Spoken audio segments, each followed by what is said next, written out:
All right. I don't know if we're live right now. I apologize for that.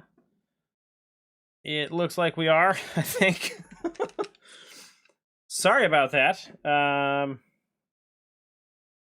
I think we're still here, maybe? All right, here we go. Am I back? I'm hoping I'm back. I apologize. I thought it was actually the frames per second. Turns out it wasn't. Turns out the internet was accidentally flicked off upstairs.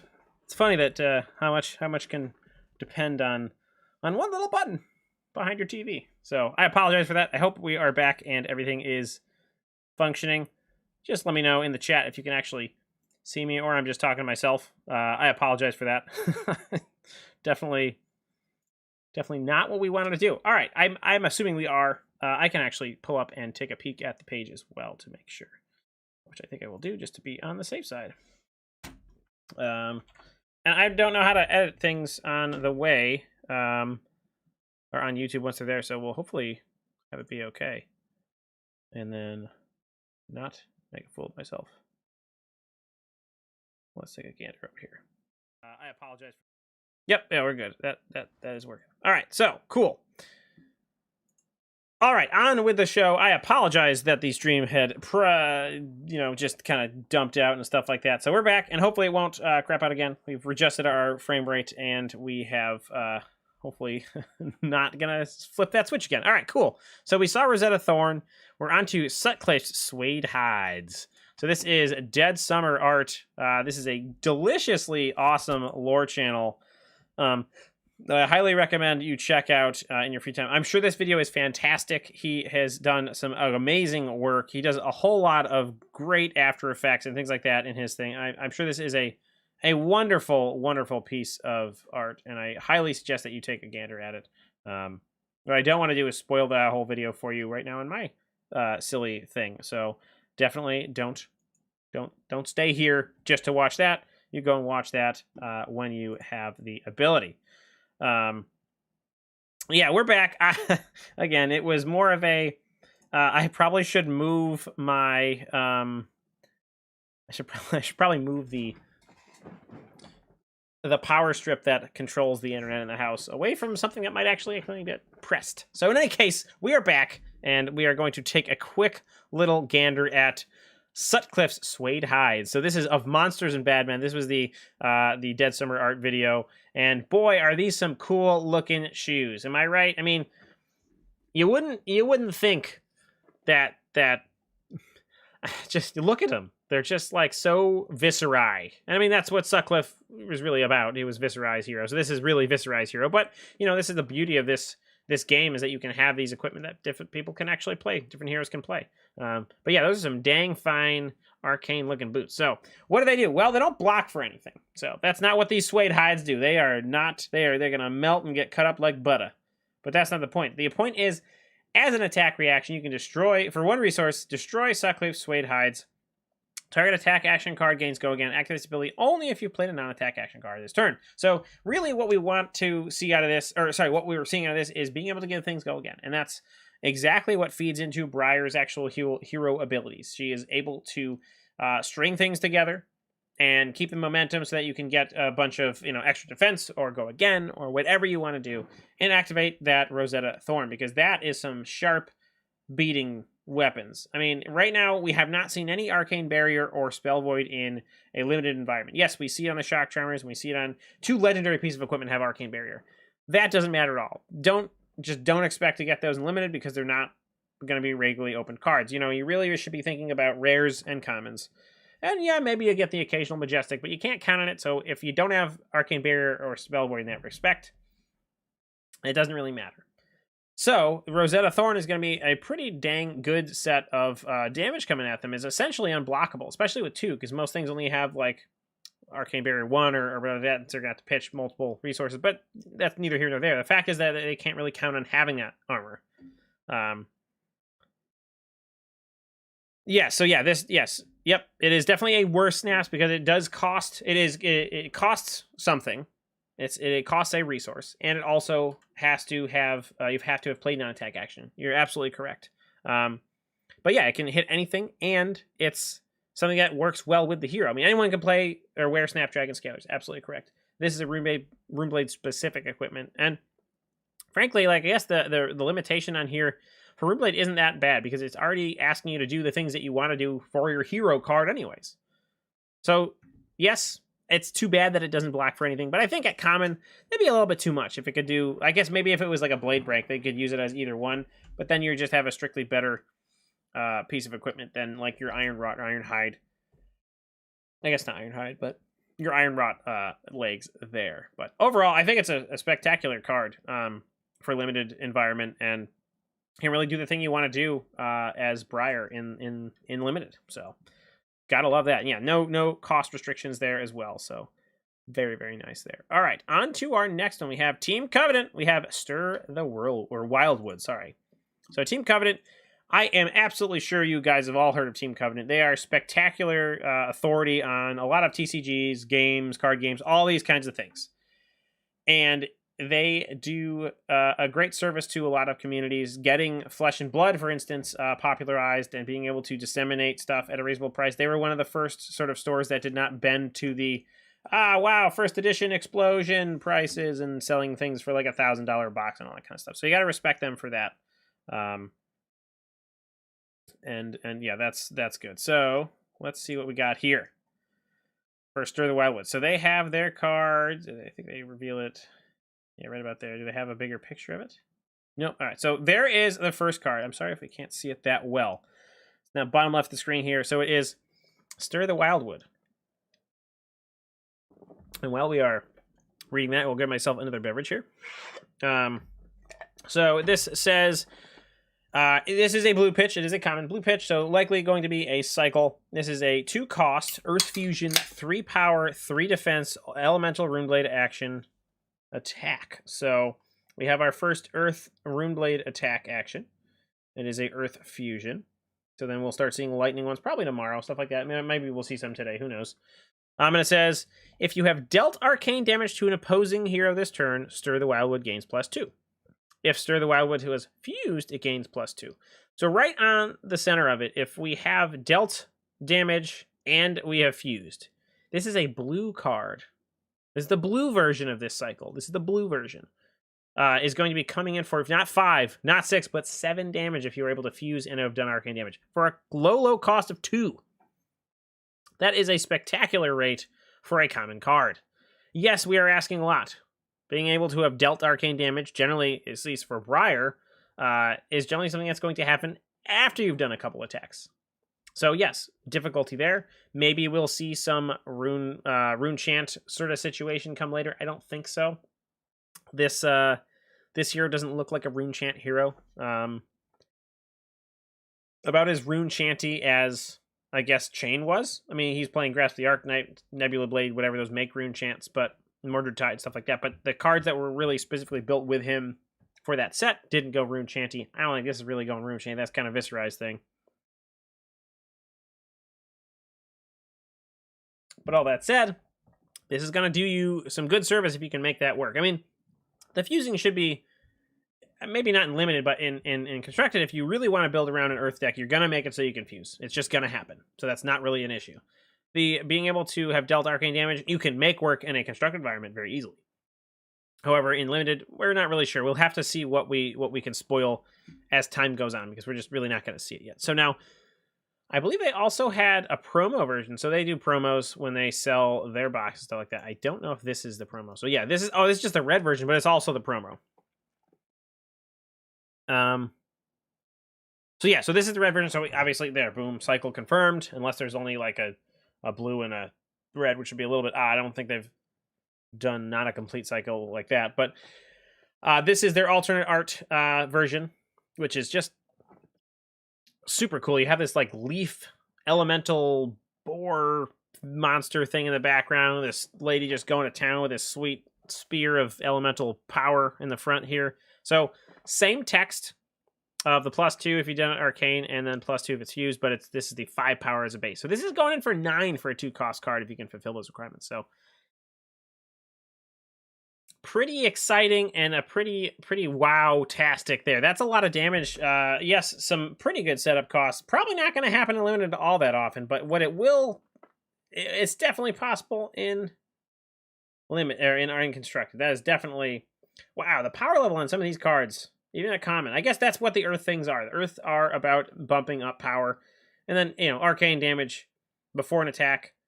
If you got Rune Chance, is pretty easy. After you don't have Rune Chance, it's a little bit more difficult, but pretty exciting there. I'm loving it. I'm totally Mickey D's on this thing. I think that's what people say, right? That's probably not what they say. All right, that's weird. All right, what else we got? That's another card here. That's just Oldhim. I think that's probably it. So now I think they just go into a big long discussion about different rune blades and things like that. So those are their cards. Those are their sweet. I think that is a ultra powerful card. I would very likely expect to stir the Wildwood quite often with this set here.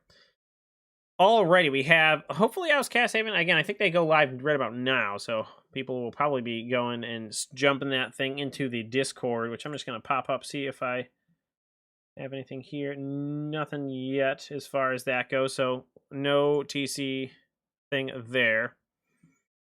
Disappointed there's another Rune Blade. Yes and no. So I was hoping to see, personally, I wanted to see a new class. That's what I wanted, just because it's excitement. It's exciting to see new things. Like we saw in the lore book, there was a whole many different classes that were available, and then even say and many more, right? Countless others, whatever you want to call it. It doesn't really matter if you're partial to a certain class or not. New classes are exciting because it's a new foe to battle, or it's a new hero to play. And it allows you to sort of even geek out and get into your whole thing even more so. So although I wasn't wanting a Rune Blade, I was wanting a new class. I was wanting like a Druid or like a Brew Tap Caster all about beer, like an Alchemist / Brewer would have been super cool. We know an Alchemist is a class in the game. And it's in the lore book. So yes, I agree.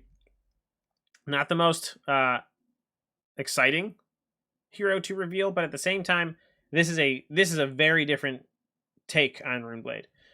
Although the base flavor is still there of like non-attack actions and attack actions, I'm still really thinking that this is going to be a different kind of play style and just different in general. But absolutely right, it's a little bit surprising, but then again, 3 heroes is surprising.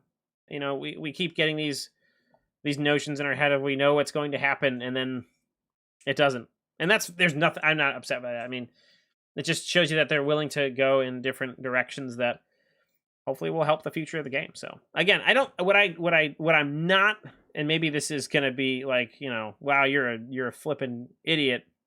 What I think won't happen is this will not be an issue as far as the strength of these characters. Yes, we'll probably get a handful of Rune Blade cards. Are those cards going to be very powerful for our actual others like for Chain? I'm not sure. I don't think so. My guess is they're going to lead a little bit more power into this particular Rune Blade. But I don't know. What Arlat, what would your hero be that you would like to see? What would you like to have seen a new hero? If so, what kind of class? If it was another class that already had something, what would you like to see? Like, we got our Ranger. That was a big thing. I was kind of thinking it might have been a mech because it would have been this really weird combination of Aria, which is like this nature, perfectly natural, like nothing is like mechanized. It's all like, elemental power and stuff like that. And then you have Mechanologist, which is like straight up like, creating electricity, burning things to create energy, all that kind of stuff, right? And then if you like to like mesh those, like a Mechanologist from Aria would be crazy, right? It would be something that would like, oh, well, the elemental powered plasma gun or something like that. So like very different. But yeah, that was something that would have been cool too. But yeah, what would you have liked to have seen as the new class or the new hero? Would you have seen another? Would it be a new one? Would it be something that was old? Who knows? Wizard did seem, I also thought Wizard was kind of somewhat expected, and that was also on the comments of James White had said that we're trying to bump up power level on some of the ones that were left behind. And for the most part in Classic Constructed, Kano is definitely not a powerhouse. I mean, he can win some games, and he has, I believe he did win a Road to Nationals. I know he's been top 8ing a couple here and there, but with a higher life total in general, and then him being down a quarter of the life of pretty much every other hero, it's an uphill battle.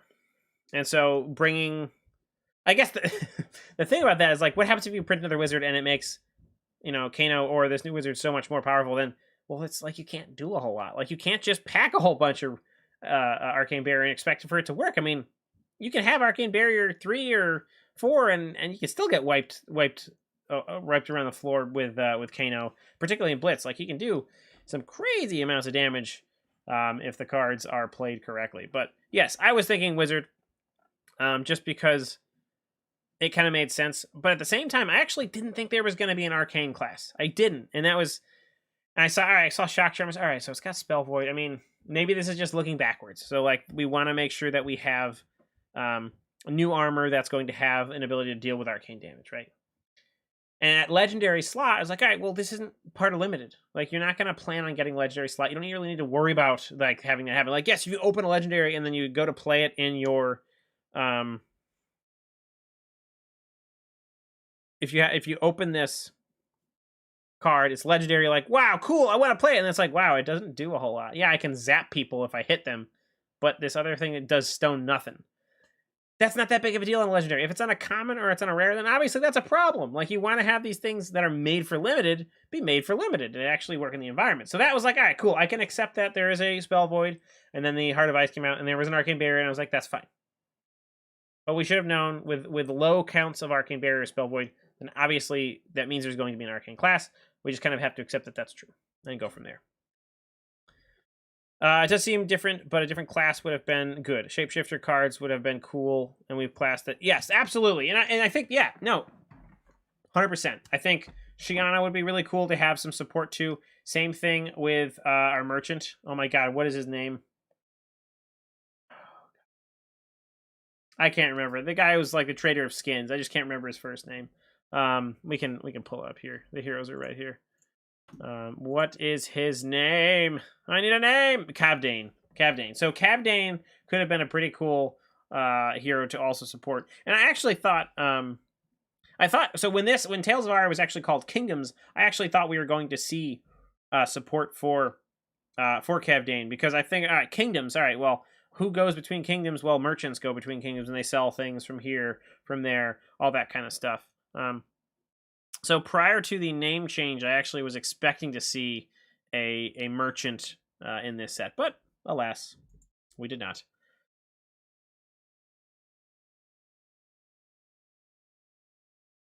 The weapon for the Runeblade is not limited to the new hero, which has been unfair. I thought it was an elemental. I thought it said elemental. Oh my goodness, you are correct. It is not. That is interesting. I just sort of assumed that it was a elemental Runeblade weapon, and it's not. Look at that. I will say that I bet you the Majestic one tomorrow will be. But at the same time, yeah, so I mean, that is a little brutal. Is Chain gonna want to play this? I mean, they play a lot of non-attack actions, swinging for 2, like do you want your arcane damage now, or do you want it in a rune chant? Wow, yeah, that's a good point. I kind of just glossed over that, and it's kind of a big deal. So yeah, that's kind of a that's gonna be a thorn in one's behind, if you know what I mean. So good spot there, Arlat.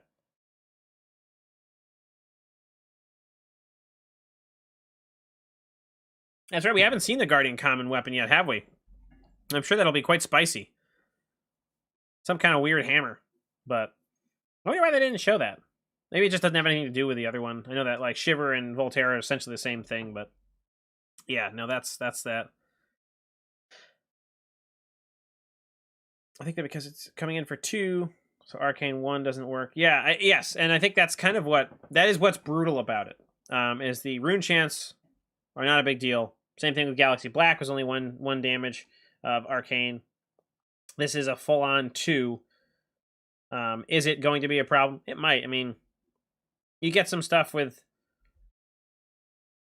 multiple Arcane Barrier. There's not a lot of them. I mean, Achilles Heel's 1. I think Arcanite Skullcap's, that's the 3. Arcane Barrier 3, I think that's the only one that's commonly played, unless I'm totally missing something. How much is the Skullbone Cross Wrap? has Arcane Barrier 1 as well, I think, too. Yeah, so the common ones, that's going to be a serious problem. That's a good problem. That said, on that note of that being a good weapon for Chain, possibly, I think that Chain is going to have to highly change his structure of how he wants to play this game going forward with this new set. Mostly because you have to respect Frostbite tokens, and you have to respect discard and things like that from those icy attacks. Because with what looks to be a looming Brutal Control deck coming with all these ice cards, I think that he's going to not be able to just be relying on basically just feed his feed his Banish Zone cards with resources from his hand. I think that's going to be a little bit different. He's going to be more expensive. He's going to be hurt by a little bit more blood debt. So he's going to have to slow down a little bit. And part of what makes Chain so powerful, he's not an aggressive deck necessarily. He's not really a mid-range deck. It's really this critical mass that comes in the mid to late game of once he has enough Soul Shackles and he's pitched cards the correct way early in the game, taking a little bit of damage, blocking things out, throwing cards away that he doesn't want in his deck later. That's when his engine really just kicks into high gear. Boom, redlining it, and then just going to town with that huge amount of blood debt. So that's where I think he's going to have to really tamper that down, because he's going to be taking a lot more blood debt damage if he can't pay for all of his cards, and he just can't do the same things. Like, each turn's going to be, taxed enough that he just won't have as much oomph. So, thank you, Mr. Murdoch. Thank you for stopping by, and I appreciate it. So, see you next time. All right, so I think we definitely discussed that a lot. I think it is a problem that it is a Runeblade weapon and not a elemental Runeblade weapon, but I think we can make it work. I'm not really super worried about it, and I think it'll be fine. I think I say that ignorantly. Oh, whatever, totally not a problem, whatever. But I'm thinking it'll be okay. I think because of the way the meta will shift around these things, that it won't be as much of a problem. But 2 arcane damage is quite nice. All right, on to Kugane Gaming. So he got 3 cards. And again, I'm sure this video is fantastic, and I really encourage you to watch this video. I don't want to steal the thunder, so please go ahead and watch this video. I commented myself, I couldn't make the premieres at midnight when I was in the middle of some beauty sleep, because, I need that. But let's see what we got here. So we have our first card here.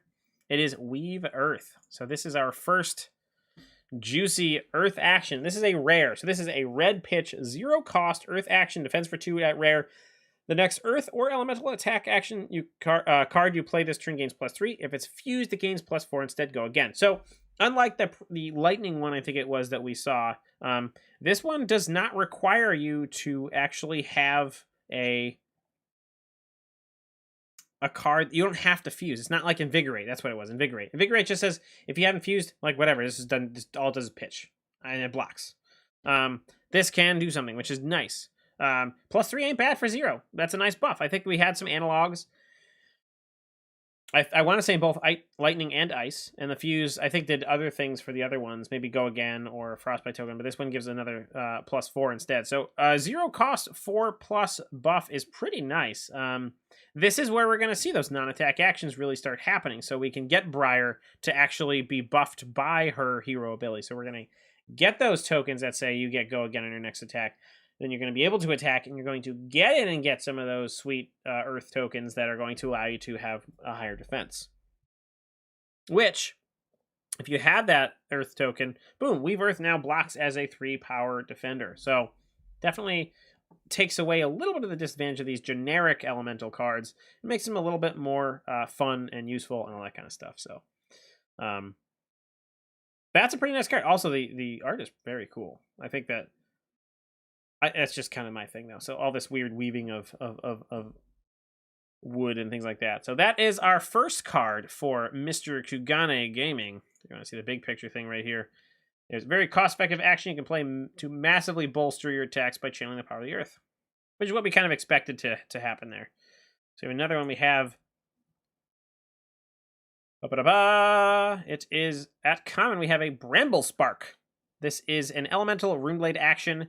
This is a 0 cost red pitch 2 defense common. It says Earth Fusion. The next attack action card you play this turn, when you attack with this, it deals 1 arcane damage to a hero. And if Bramble Spark was fused, your next attack action card you play gains +3. So what we were a little bit worried about when we were first looking at Briar was the amount of damage that she could put out and be able to activate those abilities to really get whether her weapon on or just really to do things in general. But when you have stuff that are at 0 cost, so like both the previous card and this one, so Weaverth and Bramble Spark, both cost 0. So yes, the cost is literally a card in your hand being played out. But if you have any other attack, whether it's free or not, if it's not free, you have another card to pitch for. So hopefully maybe if it's an expensive card, you have a blue pitch, you have your attack card, and you have these other 2 non-attack cards. By doing so, if you fused, which maybe the attack you're going to play is a fuse card, or the card you're going to pitch is the fusible card, or the earth card, you're going to get +4 from that. You're going to get +3 from this. So you now are up to +7, and hit with an arcane damage. And then on top of whatever that other one is, so 7 plus the base of the attack card you're going in with, is going to be a pretty easy, this is just a 4-card hand. This can be turn 2. You have Bramble Spark at common. You have Weave Earth at rare. Some attack. And then 1 pitch card. And then maybe you can, if you can get that attack, go again. Which theoretically, I think the way Bramble is written, whenever you play your second non-attack action card each turn, create an embodiment of light token. And again, those embodiment of light tokens will trigger that turn because this is a neck attack action. So if this is a great example of take any other elemental Runeblade card that is an earth card, and then take any other attack card for this class. You play out Bramble Spark, or you play out Weave Earth. You've got +7 onto the base of the attack. You have an arcane damage coming in. If that arcane damage hits, you then are going in for extra arcane damage with your weapon. You're going to get go again on that next one because you've played these 2. You're going to get that token of lightning. And then boom. So you have 7 plus the base plus arcane plus the 2 of the base of the weapon plus the 2 arcane from the weapon. So that's a nice 4-card turn with really just commons and a rare. So in that regard, that's pretty bananas. So I like that. I'm thinking that's pretty good. So here's that main screen thing. So the wardens were seated all across Scandalhold with love and care. They tended their grove at the forest around them flourished. Bramble Spark is the perfect card that can enable massive plays, turning on effects that require multiple instances of damage. So gotta love that. Definitely gotta love that. All right, so I think there's one more card from this Kugane Gaming, who is a fantastic channel, by the way. You should definitely check him out. We've done a bunch of collabs with him, so very, very awesome guy. All right, we have Explosive Growth. We have our first card from Kugane that actually costs some mana, which is kind of, costs some resources. This is a 1 cost. This is the blue pitch rare. This comes in for 1 damage. It is an elemental Runeblade attack action. Defense for 3. I'll just let you drink that in as I take a sip here.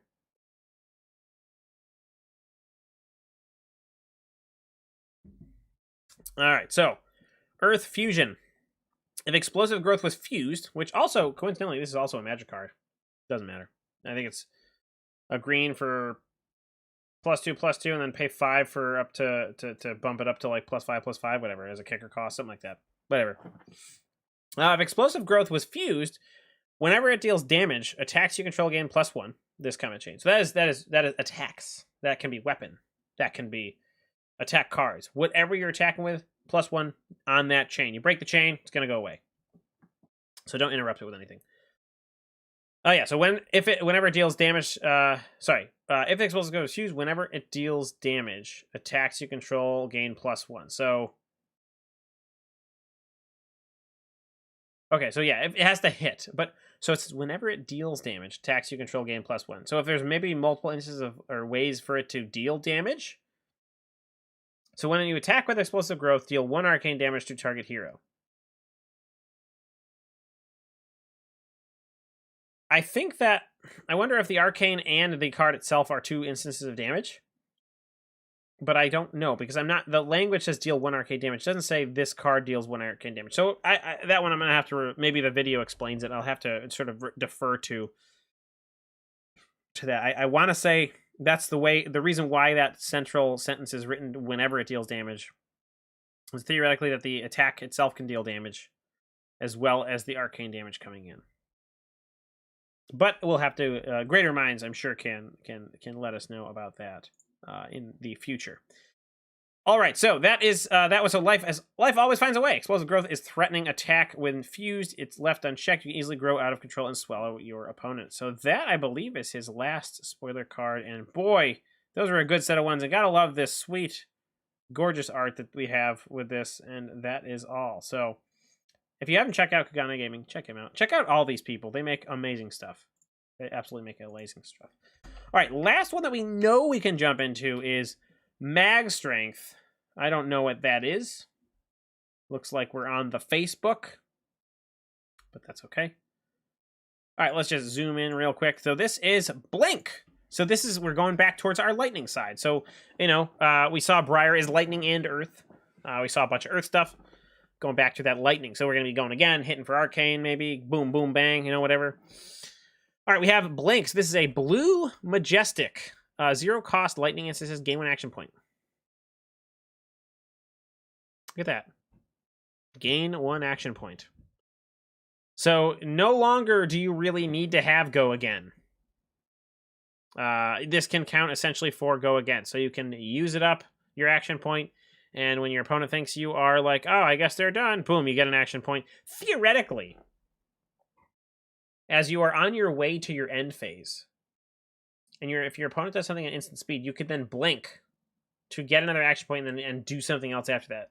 Unless I'm wrong, because I know that when you go to end the turn, and if you have an action point in your bank, your opponent reacts with something that is at instant speed, like a Kano or something like that, you can then choose to use that action point afterwards. So you haven't left that phase. That's less like Magic, where in Magic you can't really do anything else after you say, I'd like to end my turn. And they're like, cool, in your end step. This isn't in your end step. That's on your way to your end step sort of thing. But that's very exciting. I'm sure this will be able to get up to some fantastically problematic things.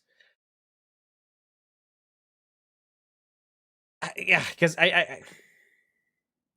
extra action points are generally very brutal, especially because, just like we saw Lead the Charge work actually really well with Viserai back in Arcane Rising.